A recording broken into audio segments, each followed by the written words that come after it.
Good evening, everyone, and welcome to another episode of the Bed Tech Show.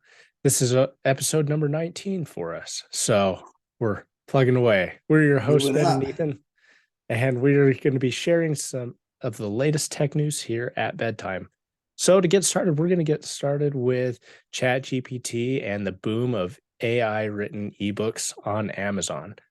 How ChatGPT has pretty much taken ebooks by storm now, and it looks like there are there's a huge market share on Amazon of AI written ebooks. So, um, in this article, until recently, it was never imagined that there could that some people who are not authors could be published authors, but ChatGPT has kind of made that dream a reality for a lot of people.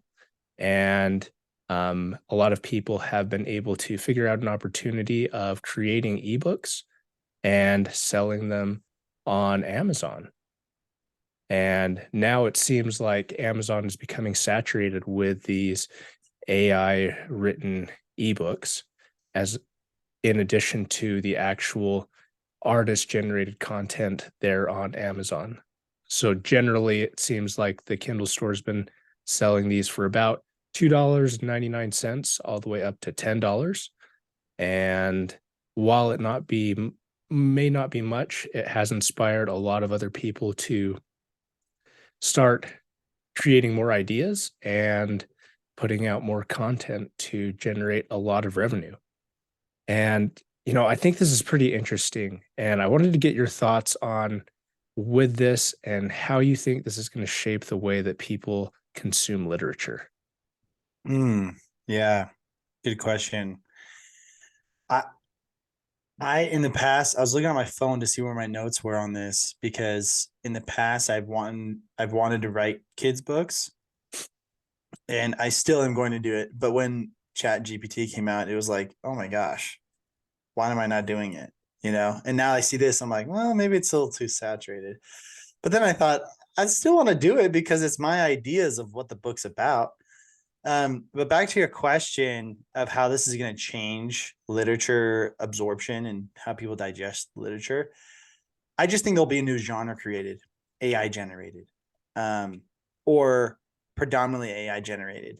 And I think that will be a classification because personally, I think a lot of people, like I said, they're going to value handwritten, hand thought, whatever that is, handwritten or like human thought, I should say, not hand thought. Um, they're going to value that more than AI because people can just go to ChatGPT and say, give me 10 ideas for a children's book. And then you have 10 ideas. Okay, write me the chapter heading for number 2 that you gave me. And then just goes on, whatever. I personally think it'll just be a new genre. And given the way that trademarking and copywriting is going to go, which we are going to touch on later on this podcast, I think that will also further enforce AI being its own genre across the board, not just in literature. So that's what I think. I could be completely wrong and it might not change anything at all. What are your thoughts? Yeah, I kind of think along the same lines. I think with this, it's gonna shift how content is consumed.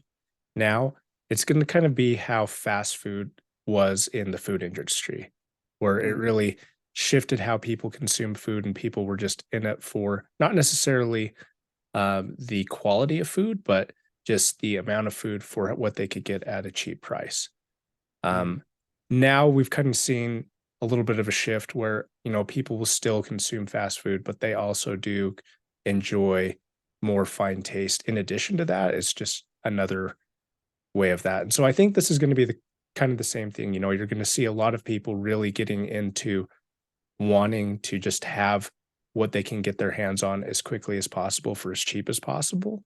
And then hopefully it will kind of balance itself out a little bit where you've got where there is a need for that fast, quick content for actual thought provoking and artist driven content on there.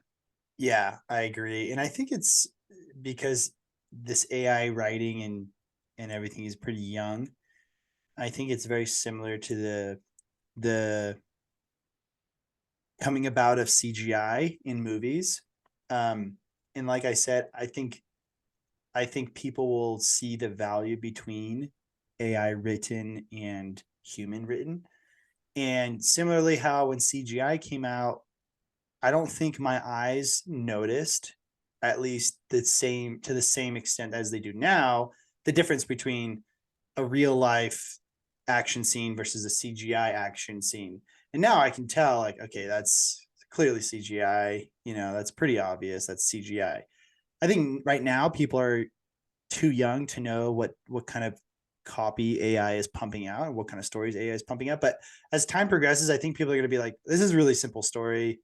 And it's using really interesting language and how it's written. It's not necessarily like human like, it's more robotic. I don't know. Yeah. I'm just guessing at what people will identify. You know what I mean? Yeah, And I I think people completely will agree with see, that. yeah, I think people will see and be like, this is this very simple story. It's looks you can tell the quality of it is what I'm Yeah. saying. Because I mean, with AI, you've got this um, database of information that AI is pulling from. Whereas an actual artist or you and me, a human being, we can have a thought that hasn't occurred yet. That, like, say we have a thought, we write it on paper. That's only accessible to whoever can see that or us as individuals. Whereas AI has to pull content from a database that it's gathered. So essentially, AI cannot have a new idea as a human being. And so I think right now, that is one advantage that human beings will have in this space as content creators and as artists is the ability to have fresh and new ideas as opposed to AI that Yeah. will be limited to that. Yeah, I think it's a valid point too. That's a really good point. The creativity is lacking, right? Mm. So So yeah, I my hope is that people will be able to really see that and be able to get the value out of that artist driven content as opposed to just going for what's easiest, the low hanging fruit, as it were, for that. yeah. Hmm. So, with that, it brings AI into a really into the spotlight here. A lot of people are getting onto this AI bandwagon, trying to see what it, the capabilities of it are. And it's pretty interesting here. We have a report of how AI broke into a bank account. Ben, you want to break Oh, this down yeah. for us? Yeah. So essentially the person who wrote the article, he used AI to analyze his voice from videos, and then it created it recreated his voice. And essentially he took that AI's recreation of his voice and went to the bank and did the voice verification. So a lot of banks have voice verification, speak your name or your password or whatever. And the AI passed the bank's verification. And so he was able to access his own bank account with AI. Now the danger here is that people could they could source your videos that you've published online. They can take all of those voice recordings from those videos, from your videos, and then they can generate an AI voice that's your voice, and then they could Mhm. use that to access bank accounts. But essentially he was able to use his voice, the AI generated voice, to access his bank account, go into different accounts. He could essentially do everything he needed to, all through this AI generated voice, which is pretty scary. So Yeah. he's essentially saying that it shatters any kind of security around voice ID programs. So yeah, pretty gnarly, pretty Yeah. crazy.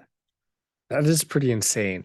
You know, with this, what what do you think? What measures do you think need to be taken in order to prevent AI from being used in malicious ways like this? Yeah, I think it's just gonna be multi-step verification. Um, they might eliminate voice verification or voice security just because maybe it becomes so common for AI to generate voices that becomes null, the security becomes null. But personally, I just think that banks are going to step up their security with multi-step verification. We're seeing it as optional right now across a lot of companies having this multi-step verification. But I think people now are going to realize, yeah, AI technology is really cool, but there's two sides of every coin. And there's with AI, it can be used for good, but it can also be used for evil, right? Or Right. malicious intent, like you said. That's my personal opinion. Do you think that AI is going to have a significant impact on the security changes here, or do you think that it won't be that bad? I think this brings to light a potential problem and a potential security loophole that now that we've seen this gives banks and other security time to adapt and find a way to ensure security. So, you know, to your question, I think this can have a huge negative effect if we choose to do nothing about it. But, now that we've seen this is a good time for us to decide to react on it and to remedy a problem by having, as you said, multiple ways of verification and maybe making that mandatory. As annoying as that is sometimes to have Yeah, multi-step verification, it does provide an extra layer of security. And especially with important things such as like bank account information and other sensitive information, it's a really good idea to have additional security and as much security as possible to protect that. yeah, I agree. I'd rather keep my assets safe and have to do an extra 30 seconds, 15-second step than have it be at significant risk or just even greater risk. Not even, maybe not, it's not even significant, but just greater risk, you know? So yeah, Yeah. it'll be crazy to see how banks respond to this.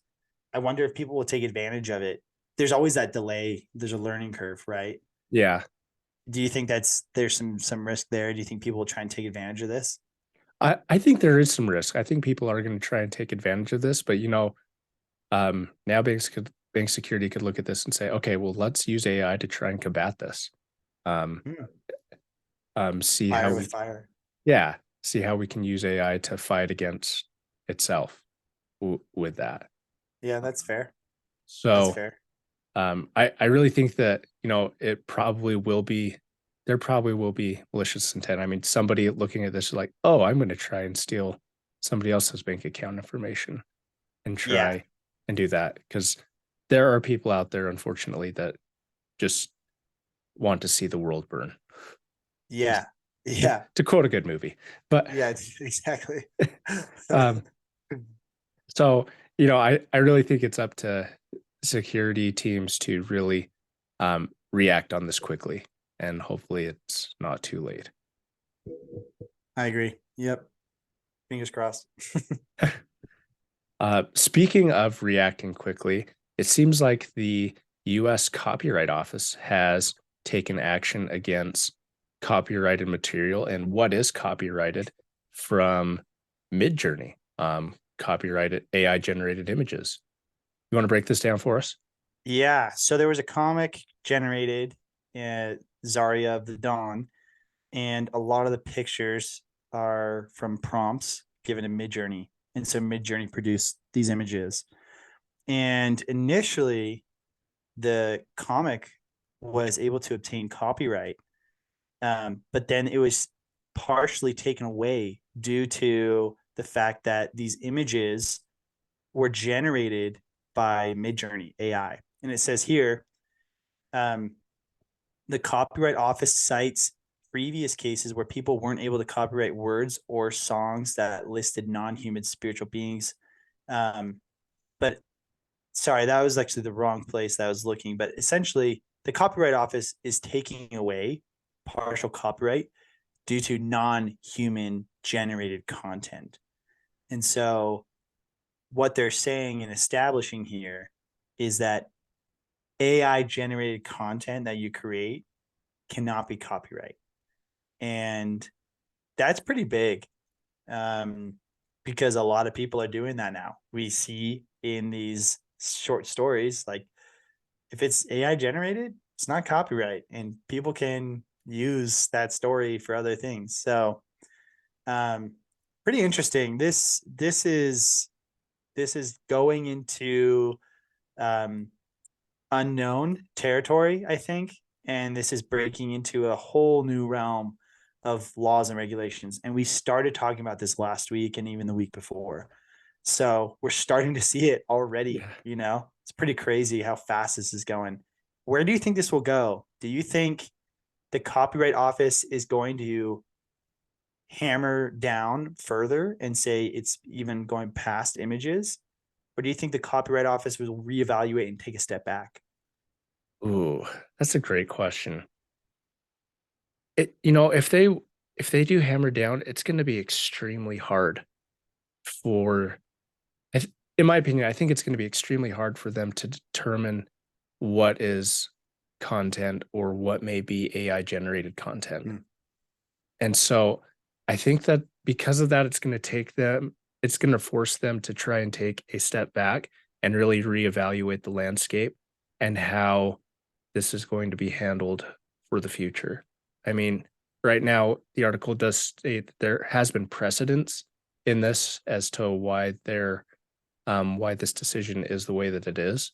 And um, I I tend to agree with that, because it's a non-human creating these images, that it can't hold the copyright.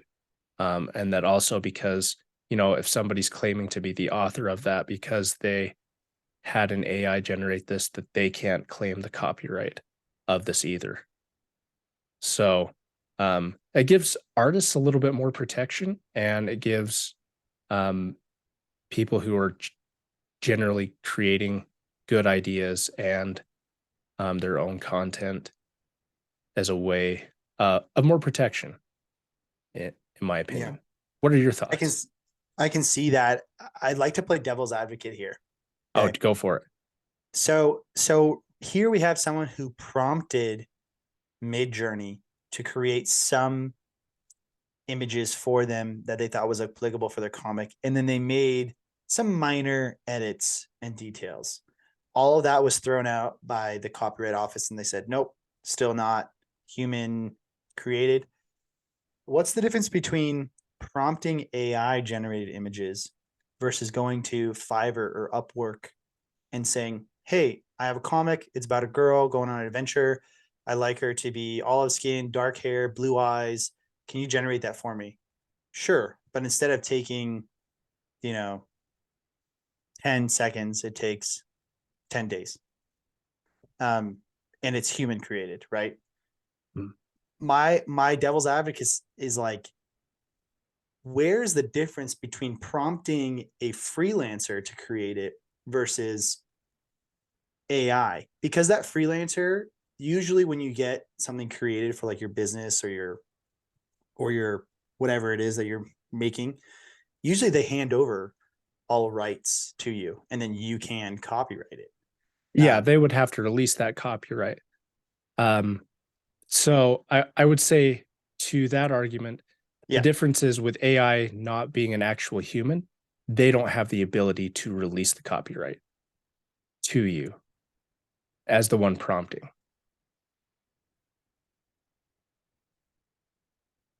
I just feel like it would be automatic. I don't know. I feel like that'd be automatic. Like the rights are automatically given to you. I don't know. That's my perspective of it. Since it's Yeah, not a because human, because because of that. generally Yeah, with go like ahead. whoever creates the content is the Yep. one that holds the copyright. With um the case where the monkey took the selfie, the monkey was the one that held the copyright, but the owner of the monkey was trying to claim the copyright on that to make the money off of it. Interesting. And it was ruled that the owner did not have the copyright in the image. That the Huh. person that takes the photo is the one that owns the copyright for that particular image, regardless of whether somebody else wanted to have that picture Sure. taken. Um, and so, with that, the person that owns the copyright, they have the ability to release that copyright to somebody or to Mhm. license that copyright. Whereas AI um, isn't isn't human and doesn't, I guess, can't own that copyright is my speculation. And so because they can't own it, they don't have that ability. It doesn't have that ability to release it. Yeah, I can understand that. I can understand that because it's not a sentient being.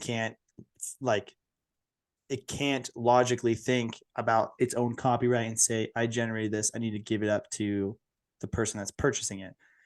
Therefore, the person purchasing it or prompting, I should say, can't obtain the copyright and say this is mine. Right. I understand that argument, But then, but I was thinking, okay, if the sentient being cannot own copyright, who does? Where is exactly, the copyright? that's just there's no copyright there. It's There's just floating substance that's free use for everyone. yeah, free use, I guess. Yeah, that must. I mean, that's sounds like that's the direction they're going. Mhm. Anything AI generated is just free Free use. use. Yeah, I think this is gonna have. I think they jumped the gun. Honestly, I think they're gonna have to step back, Yeah, because evaluate this. there's gonna be so much litigation over So this. much. And our world is so litigious these days. It's Mhm. so like people are jump the gun to go to court of law because they know that they're going to get settlements. They know that they're going to get money. They see bags, you know? Yeah.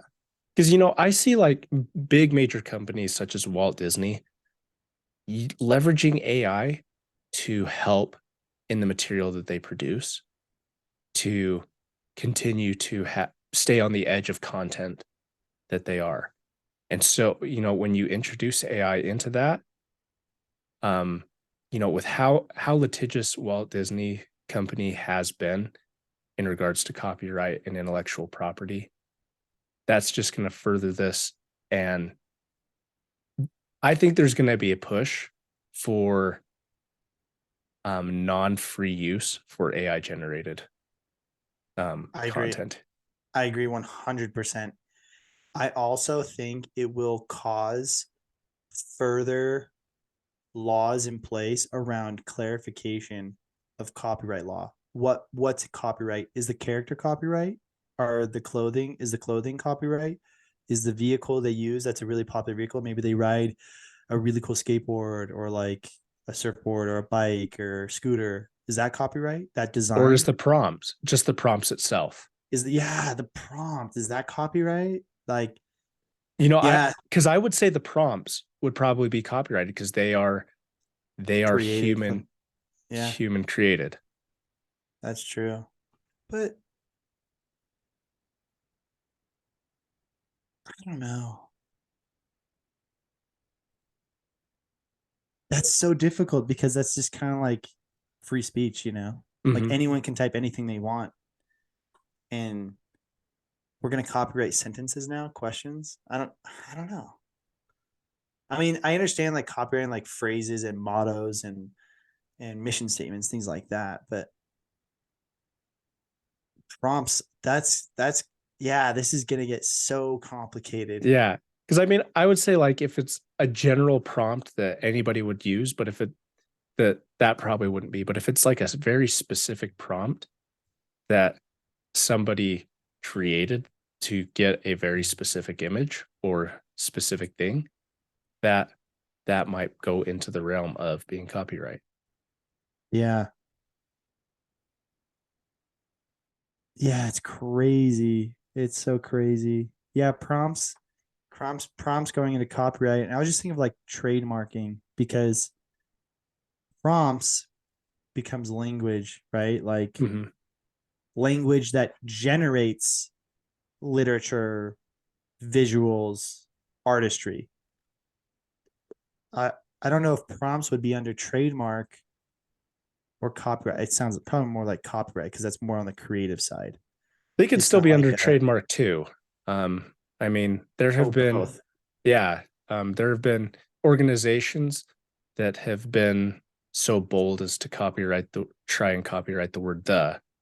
Looking at you, the Ohio State University, Yeah, I and think I've heard of someone trying to copyright the word aloha, and all the Hawaiians were up in arms, man. yeah, Understandably.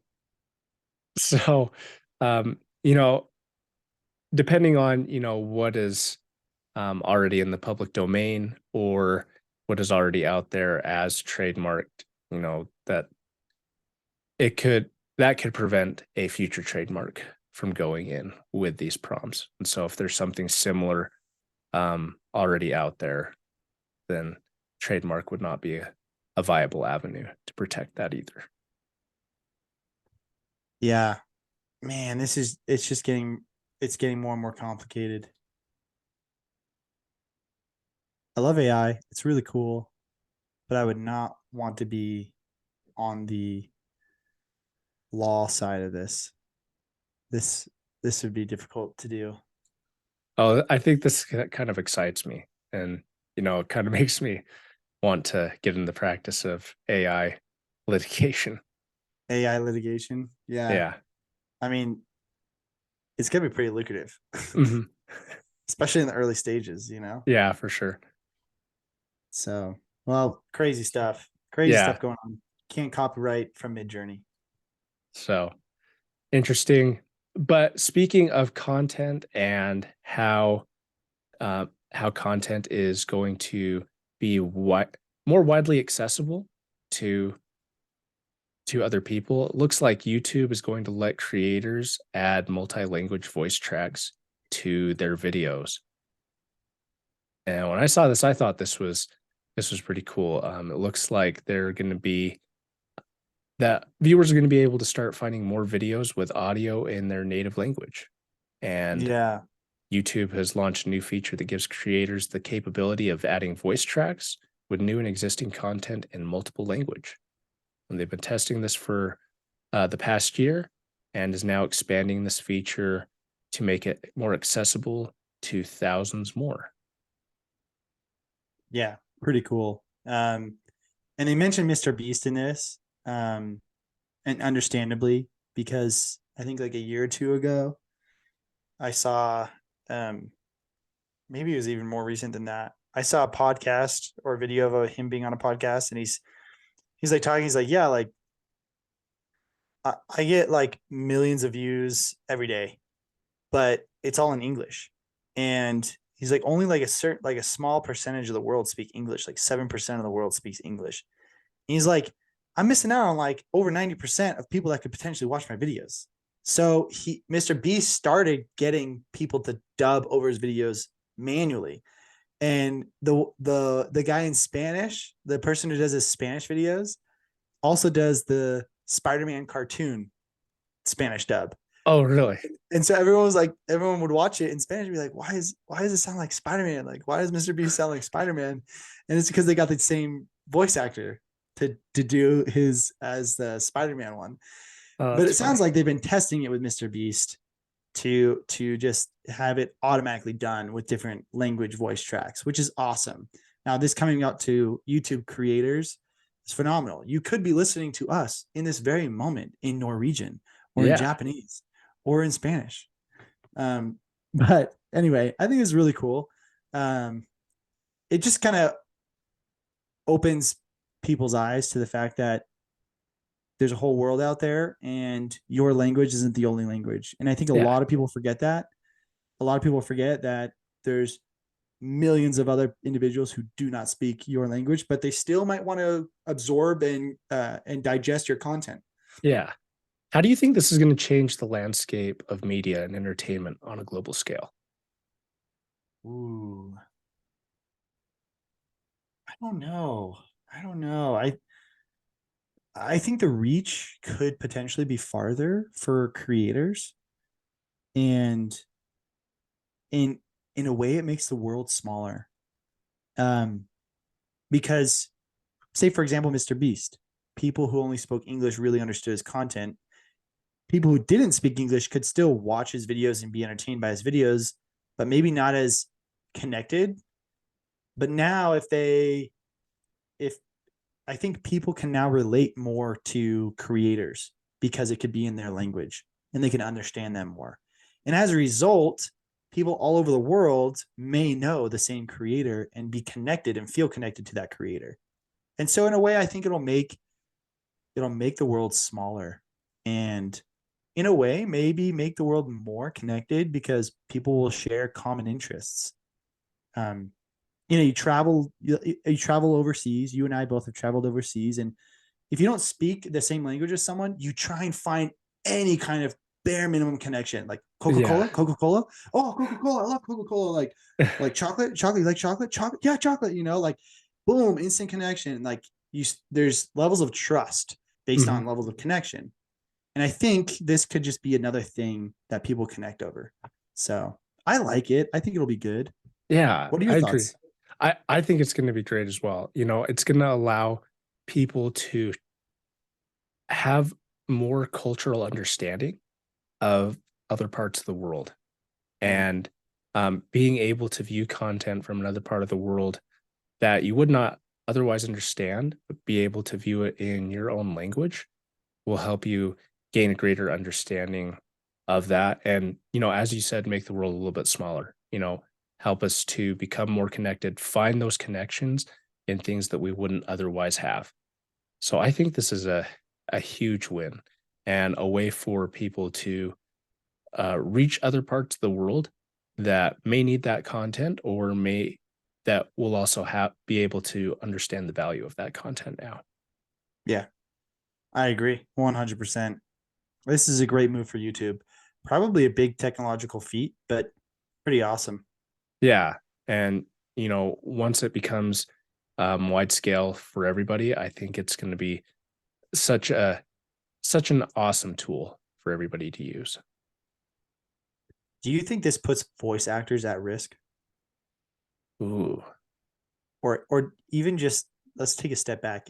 AI voice generated, since we've talked about that a couple times. Does that put voice actors at risk? potentially.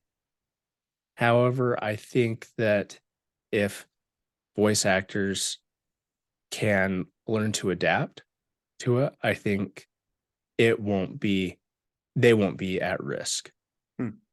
I think if they can learn how to either go around it or utilize the technology a little bit more, it won't put them at risk. What are your thoughts? I think they are at risk. I do. I do. Because I've seen YouTube videos of AI. Maybe it's not AI, but I've seen YouTube videos of like bot voiceovers, and it in the past it was very robotic. For example, it's like, and the person went over here to, it's like very blocky the way they speak. Um, but recently I've heard AI generated voices. I've heard like an Elon Musk one. Uh, I've heard a Samuel L. Jackson one. Famous people I've heard a couple, probably a handful. And man, it was so hard to tell the difference. And it was clean and it was smooth and it was very difficult to see, um, or to hear, I should say, the difference between the actual person versus this AI generated voice. Now, voice actors for comics, cartoons, things like that, that's where their creative aspects, I think, save them, right? Mhm. Because those AIs are based off of, like we were saying, like a database. They can't really create anything new, but these voice actors can create some new stuff. But voice actors for like businesses or commercials and a huge market share of voice acting, I think that's significantly at risk, Yeah. honestly. Um, yeah, just because I feel like people can just go online, put in a script, and then AI will pump it out in a voice. It's my Yeah, thought. that's a good point. Um, However, I think AI needs to help those stupid voices that are on TikTok for sure, because Oh, yeah. those voices just annoy the Yeah. crap out of me. The people that do the filter for their own voice. Yes. Yeah, So that's true. so One's like, maybe we could use AI to help out with those. yeah, yeah, I agree. Give them some more options. Yes. Some a little bit easier on the ear. Instead of all those annoying voices that come through all the time. Yeah, yeah. Well, speaking of things that may be annoying, it looks like Microsoft is doing everything that it can to push this Activision deal through and really show Sony that this that it is going to be providing Call of Duty to um, as many people as possible. So recently, Microsoft just announced and agreed a partnership with NVIDIA and Nintendo to help the European Union approve of its $69 billion purchase of Activision Blizzard. Microsoft president had a meeting that um, disclosing the deal with Nintendo that it has a 10-year partnership to put Call of Duty for full support on Nintendo as well as an NVIDIA cloud gaming service. Mm-hmm.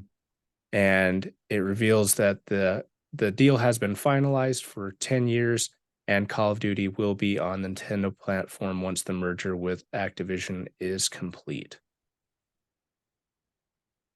So I think this is pretty interesting. And with this partnership between these two major tech companies, how do you think this will impact gaming industry the and this deal in general? Uh, Man, I think this is their best defense they have because the accusation they have is they're gonna take too much of a market share, and as a result, it's not going to be a fair deal because they're taking so many games off the table. Well, the risk is they could potentially take so many games off the table. I saw it to further enhance the reason why I say this is their best defense. I saw a tweet that showed two different PowerPoint slides from Microsoft. One of them they were going to show, but they changed it. The first one that they were going to show was essentially a bar graph showing PlayStation's 200 and something exclusives versus Microsoft's 58 exclusives. And their argument was going to be, well, Activision, this deal should go through because PlayStation has so many exclusives. So like it's okay if we make ours, if we get like, 20 more exclusive, that's totally fine. They have 200 something. To me, that's a bad defense. It's like saying, well, he did it, so I can too, like Mhm. come on. So instead, they went the flip route and said, hey, we're not going to make it exclusive. We just signed a 10-year deal to share this with 150 million different gamers. That was their second slide that they ended up showing, that they were going to share the game with 150 million new gamers because that's the estimated user base of Nvidia Cloud Gaming and Nintendo Switch. And on top of that, they also said that they are willing to go in on a 10-year deal with Sony to share the game cross-platform with Sony for, at a minimum, 10 years. Mhm. I think that's their best defense. How it's going to impact the gaming industry? Everyone, no. PlayStation fans and users, they're going to hate this no matter what. If this deal goes through, they're just going to hate Xbox. And I don't think they'll, even if Microsoft goes into a 10-year deal with Sony to provide Call of Duty games to PlayStation, I've seen a lot of people say that they'll never buy an Xbox and never buy Call of Duty if it goes through. So that's kind of the impact, I think. It's just like negative PR. I don't really think I don't really think it's going to have a big precedence on how console developers buy game developers. I don't know. I just think this is kind of a rare instance. I don't think this will happen across the board. Nintendo's really good at in-house. PlayStation is really good with creating their own exclusives in-house, or at least with the game development companies that they have. It's really Microsoft that's the only one that's like buying big, you know? Mhm. So that's my personal opinion. I don't think there'll be much change. What are your thoughts? Yeah, I don't know that it's going to really change the gaming industry. I do think that this deal, though, does really help this deal and pushing it a little bit more in favor of Microsoft and in showing that they are really willing to share Activision with the gaming community and not just make it exclusive for Xbox or PC. Um, you know, in there, not only will they, you know, be required to with this contract, they'll have a duty under law because of it. So it really does show that they are trying to make an effort. Um, as far as how it'll affect the gaming industry, you know, I don't know that it'll have too much more of an effect. It it may change how Activision games are made in the future because they'll have oversight now with Microsoft. May make them better, may make them worse. I mean, we've kind of seen how Microsoft's hand with 343 has uh, has affected Halo and kind of really changing the trajectory of how that franchise has been as as opposed to the original trilogy. So, Yeah. Yeah. A lot of the feedback on Twitter and Reddit posts that I saw was like majority of people talking about how Microsoft just mismanages their games when they buy them. That's the risk. I mean, and people's evidence of that is like PlayStation has a lot more exclusives that are successful. It's not our fault. Microsoft can't do the same when they have all their gaming development under Xbox. mhm. Like they can come up with their own games. They have the power and the money to do it. They're just mismanaged. That's a lot of people's arguments there. So Yeah. And, you know, just looking at specifically 343, for instance, you know, rumor was that the reason that it was in the shape that it was is because Microsoft forced them to push that game out a year earlier than it was supposed to come out or ready to come out, which is probably why it was the way it was and that we didn't get everything until a year later. yeah, But now I don't even play the game anymore. So I wouldn't know how good the yeah, changes have been. I know. Sad day. So I do hope that this deal goes through. I really hope that, you know, this deal does get approved so that we can finally get Call of Duty on Game Pass and I can stop paying $100 a year for a new Call of Duty. I know That's it's really so my dumb. hope. I know. And I hope they stop doing every year, but it's a cash grab, you know. Yeah. And so And it's something that, you know, they're probably going to keep doing because it makes a lot of money. yeah, exactly. Even with half-baked games, Call of Duty will still make a lot of money. Yeah. I feel like we have everything we need. Just add to the current game. The current game is good. Just Yeah. add more features to it. Don't come out with a new game. We don't need a new game. Just give us the Yeah. maps of the new game, or the guns of the new game, or the game modes of the new game. Throw Yeah. that in there. Or bring back the old maps from Yeah. the original Modern Warfare 2. Yeah. Like all of Bring back them. Because all of they them. were all great. Yeah. 100%. Bring them back, baby. Yeah. Rust and Terminal. But Terminal. So good. um, I mean, they have it in Al Mazrah. They have the airport. yeah. So I mean that's the only way that I can play Terminal is just by going there. Yeah. Bring it in multiplayer. Come on. Yeah. Ugh.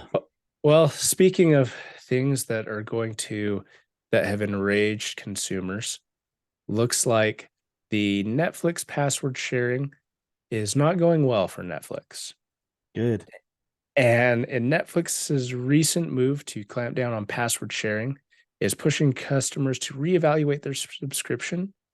And they say that subscribers are people who piggybacked on their loved ones' accounts, have spent the last month evaluating how much they use the streaming service and whether it's worth the cost after Netflix began revising how it handles password sharing in Canada.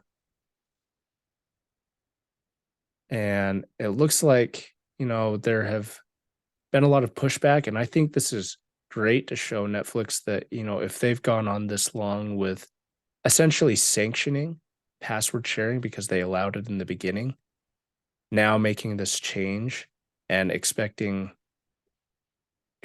it to go well is really a sign of naivety. And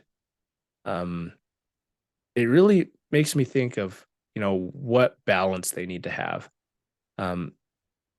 So how do you think companies like this can balance their need for revenue and the importance of accessibility to their customers? I think I Netflix has increased their pricing over the last few years consistently, but their And so content, much and yes, egregiously. yes, and their content hasn't necessarily matched that. Not necessarily. Their content has not matched it. Okay. I'm gonna put the hammer down on that one. I'm not gonna be diplomatic there. Their content has not matched their price increases. Okay. So they have pretty good content for a few things, but it's like hit or miss with some of the shows that they pump out. Some Mhm. are good, some are bad. And like for the most part, I don't really watch Netflix anymore. My wife does. And honestly, in my opinion, if Netflix wants to solve their revenue problem, they have to pump out good content. That's where you're going to get people to come. That's where you're going to get people to stay. And that's where you can be like, okay, we're pumping out good content. We're going to charge you like another $1 more a month. And people will be like, that's fine because I'm getting good content, right? Mhm. The value of the product or service is what is important. And Netflix is missing that. They're not organically getting more revenue by doing this. That's Right. they're shifting things around. They're being financially creative in order to generate more revenue. And to me, that shows like your initial product or service is tanking if you're trying to be financially creative. Personally, that's my opinion. And I think everyone agrees. Like Netflix has kind of been on the downhill the last year or two. I don't know. That's how I think companies need to evaluate. Like if you're losing subscribers or not increasing your growth as you were in the past, it's probably because competition has gone up and your value, your perceived value in the market has gone down. How do you Mhm. do that? You change your value. You have to figure out what's valuable to the consumer and Yeah. provide. Yeah. And I mean, like, if they're not going to be willing to pump out great content, then they need to lower their price to match the value of their current content Yeah. here. And in my opinion, I think what would have saved this a little bit more, if they wanted to do the password cracking, it, as it's on the streets, lower the price to say, okay, we're going to make sure that you can't share your passwords. We're also going to lower the price so that when you have to go share, it's not a huge financial burden to you. In my opinion, they would have retained more customers with that and still been able to get that increase of revenue because of other people that would have found value in Netflix may Yeah. have had the desire to sign up for it. I agree. The quantity of subscribers may have gone up, and you probably Netflix probably would have retained a higher number of subscribers if they lower the price, and then those who are sharing may jump on the bandwagon and be like, "Well, it's not that bad, I don't mind paying the $8 fee or whatever." Mhm. Apparently, Netflix did lower the cost in 30 countries, but not in the U.S. Yeah, I saw that. They were toying with that idea as well, but for some reason they haven't done that in the United States, which is really strange. Chumps, man, Mhm. chumps. Not to mention So the timing, like the economic timing of this. It's like, yeah, this come on, this guys, could not really? have been worse. Like people are picking and choosing what's on their bill, like what's on Mhm. their credit statement. Like $20 charge just to watch on my TV, like Netflix on my TV. Like, I don't know. That's a lot. Yeah. And for me, the only value that I find on Netflix is Seinfeld. So Seinfeld is definitely one of the few valuable things on Netflix. There's a couple documentaries I like. Full Swing.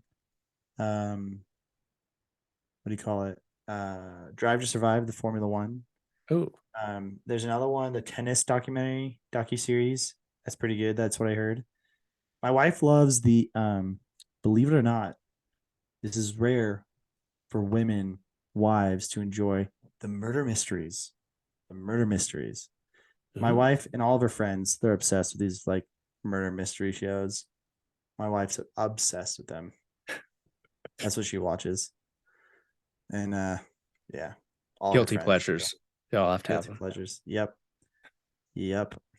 So Nice. yeah, but I've told my wife like I'm probably gonna cancel Netflix for at least like 3 months and just kind of see what happens. As of now, we haven't been given like the whole you can't share your password anymore. Set your home network watch station or whatever. We haven't gotten that yet. But Oh, when interesting. we do, I'm canceling. Yeah. Make it happen. Make them bleed. Oh yeah. And everywhere I go, like on social media, if I see anything about like Netflix password sharing, I go straight to the comments and I say, everyone cancel Netflix, make them pay. In all Yeah. caps. In I, all caps. I like that. Because I mean, Stick it to the man. you could go back in 3 months and essentially watch everything that you missed. No problem. Yeah. Yeah. Or maybe I'll just pay for a month, watch everything I want to watch, and then cancel. Like, Yeah. I'm out of here. Boom. See ya. Yeah, for sure. So, well, I hope Netflix does realize how much this hurts them and that users do quit Netflix and find something better, because we all need to get rid of those toxic relationships and find something Agreed. better when that happens. Yes. So, well, we want to thank everyone for sticking with us tonight and listening to our podcast. You know, everyone's support here does really help us in doing this every week, and we really do appreciate all the support that everyone has given. So if you like this, please make sure that you hit that thumbs up button. If you disliked it, well, that other button seems to work all right as well. Send it to somebody that you dislike. As well, ringling that dingling button for all new content that comes to the channel so you don't miss out on any new videos as they get posted. So with that, everyone have a wonderful evening. Take it easy. Stay classy, and we'll catch you in the next one. Peace.